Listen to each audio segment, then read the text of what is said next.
លើកនេះមិនដេចក៏វាថ្លៃខ្លាំងម្ល៉េះដូចជាមិនចេះអាណិតខ្ញុំជាអ្នកក្រឲ្យធ្វើបាត់ហើយរួចបន្តទៅប៉ាសពតគិតទៅអស់ច្រើនដល់ក៏បាត់នឹងប៉ាសពត 25,000 ចុះបន្តិចទៅ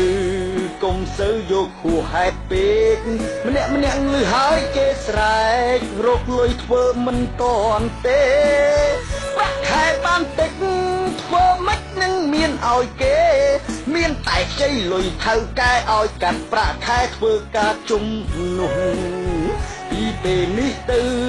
លេងបានផ្ញើលុយឲ្យម៉ែព្រោះតែប្រាក់ខែកាត់ថ្លៃបាត់ហើយនឹងប៉ាសពតអាណិតគ្រួសារ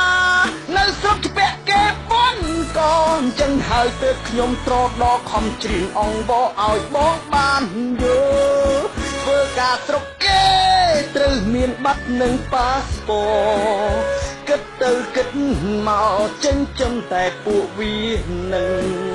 បើខ្ញុំមិនធ្វើគេចាប់រួចហើយបនដេញឲ្យទៅផ្ទះវិញលេងបានធ្វើការទៀតហើយ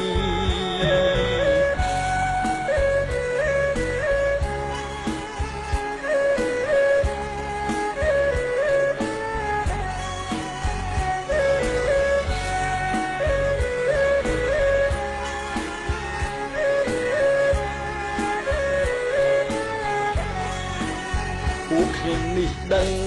ថាត្រូវនាំគ្នាតបាត់កុំឲ្យបង្ហត់ងាត់ប្រាប់ចោទថាគ្មានច្បាប់ទំលាប់ប៉ុន្តែវាថ្លៃចឹងហើយទើបខ្ញុំរៀបរាប់